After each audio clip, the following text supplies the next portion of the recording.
En prélude au sommet citoyen sur la bonne gouvernance, l'alternance et la démocratie dans l'espace CEDEAO, Communauté économique des États de l'Afrique de l'Ouest, prévu le vendredi 9 juillet, à Cotonou, un sommet panafricain a réuni, ce jeudi 8 juillet 2021 à la salle bleue du Palais des Congrès de la capitale économique du Bénin, la jeunesse de la sous-région ouest africaine, sur le thème « L'intégration régionale et engagement citoyen », cas des jeunes de la CEDEAO. Regroupant les jeunes venus des 15 États de la communauté, cette rencontre organisée par les universités sociales du Togo, UST, en collaboration avec le Centre de recherche sur l'état de droit en Afrique, CRE, la coalition Tournons la page, TLP, entre autres, se veut un espace ouvert pour débattre des thématiques susmentionnées et autres connexes. Il s'agit en fait de faire porter haut la voix de la jeunesse ouest-africaine. C'est une occasion formidable de mettre ensemble les jeunes du continent africain, les acteurs de la société civile afin que cette société civile puisse s'exprimer d'une seule voix et davantage élever la voix afin que l'institution communautaire qu'est la CEDEAO prenne réellement en compte leurs préoccupations. Si nous ne préparons pas la relève de demain, nous risquons certainement de faire face à une situation de hiatus. On va se retrouver avec une jeunesse qui ne sera pas en éveil de conscience, suffisamment outillée ou engagée pour prendre le relais et permettre la renaissance de cette Afrique que nous voulons, pour permettre son développement, a justifié le prof David Odos, coordinateur des UST, mais aussi des sommets panafricains de la jeunesse et citoyens de la société civile. Notre communauté, jeunesse, NDLR, a la force et les ressources pour lutter pour le développement du continent africain, a indiqué Prince Akpad Africa Henri Zigne, et d'exhorter ses congénères à être le futur de ce continent. Les organes de la société civile ont largement les moyens de s'opposer aux perspectives des États, croit dur comme fer le prof Victor Topanou, ancien ministre de la Justice au Bénin et directeur du Centre de recherche sur l'état de droit en Afrique, CRE. Pour mettre fin au semblant de démocratie dans nos pays, complétera Mekou Lizodi de la plateforme Tournons la page, TLP. Ce sommet a été l'occasion pour la jeunesse ouest-africaine d'exprimer sa perception de la CEDEAO, mais aussi ses attentes. Un avant-goût a été donné par un sondage au Togo réalisé par les UST. Sur 250 jeunes de différents horizons sociaux et professionnels prospectés, une bonne partie, sinon la grande majorité en a une perception négative et ou superficielle, mais attend beaucoup de l'institution communautaire. Pourquoi malgré cet état de fait, les jeunes attendent tant de la CEDEAO? Voilà la question fondamentale soulevée au regard des résultats du sondage.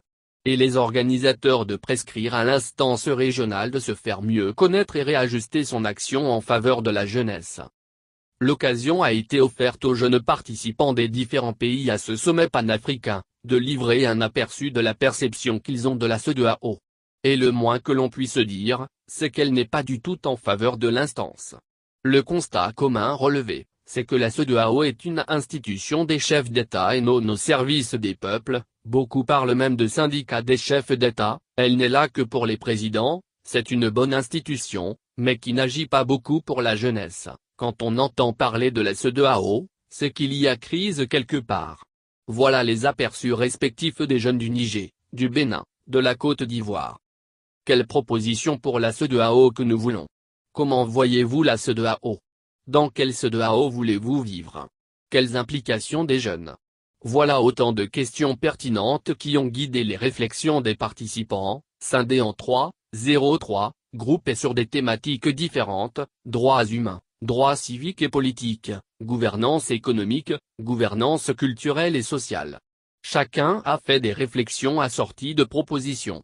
Sur la gouvernance culturelle et sociale, par exemple, il est proposé la création de festivals, l'initiation d'activités culturelles à l'instar des Jeux de la CEDEAO regroupant les jeunes, la libre circulation pour les peuples, la mise en place d'un moyen de transport commun, la promotion d'une langue locale commune, entre autres.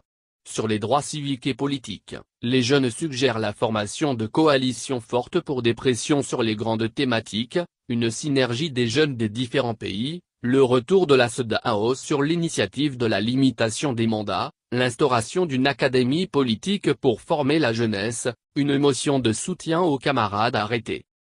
Au terme des travaux, dans une déclaration dite de Cotonou, Les jeunes exigent d'être partie prenante des décisions qui seront prises par la CEDEAO en leur nom et formulent des recommandations tant à l'endroit des organisations de la société civile que des pouvoirs publics de la CEDEAO. Aux premières, ils exigent l'organisation d'événements culturels tous les 2 ans regroupant la jeunesse et l'engagement citoyen pour la CEDEAO des peuples. Au second, ils demandent l'institution d'une journée de la CEDEAO célébrée le même jour dans tous les pays membres, le choix de la démocratie avec la bonne gouvernance comme option politique fondamentale, la limitation des mandats présidentiels à 2 non renouvelables, l'effectivité du principe de la libre circulation des personnes et des biens, la mise en œuvre d'une politique agricole commune, la mise en place d'organes et de procédures facilitant l'accès de la jeunesse aux institutions de la CEDEAO. Les choses, à en croire le coordonnateur du sommet, le prof David Odos, ne vont pas s'arrêter à cette rencontre de Cotonou.